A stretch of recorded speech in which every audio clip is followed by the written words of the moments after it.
मुख्यमंत्री देवेंद्र फडणवीस यांच्या अध्यक्षतेखालील राज्य मंत्रिमंडळाच्या बैठकीत आज औद्योगिक प्रशिक्षण संस्थांमध्ये पीएम सेतू योजना राबवायला मान्यता देण्यात आली। पहिल्या टप्प्यात नागपूर, छत्रपती संभाजीनगर आणि पुणे जिल्ह्यातल्या औद्योगिक प्रशिक्षण संस्थांमध्ये याची अंमलबजावणी करण्यात येणार असून पुढच्या टप्प्यात राज्यातील अन्य संस्थांचा समावेश होणार आहे। यामुळे उमेदवारांना रोजगार संधी मिळवणं सोपं होणार आहे। कंत्राटदारांची प्रलंबित देयकं अदा करण्यासाठी ट्रेड्स प्लॅटफॉर्म सुरू करायला देखील मंजुरी मिळाली। यामुळे सार्वजनिक बांधकाम विभागाशी निगडित सूक्ष्म, लघु आणि मध्यम कंत्राटदार उद्योजकांसाठी सुविधा उपलब्ध होणार आहे। केंद्र सरकार किंवा राज्य शासनाच्या ताब्यातील शत्रू संपत्तीच्या विक्री खरेदीसाठी मुद्रांक शुल्क माफ करण्याचा निर्णय देखील आज झाला।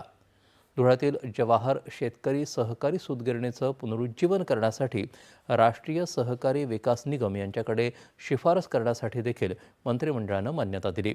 वेगवेगळ्या कारणांसाठी देण्यात येणाऱ्या शासकीय जमिनीच्या भाडेपट्टे कालावधी वाढवून देण्याचा निर्णय देखील आजच्या बैठकीत घेण्यात आला।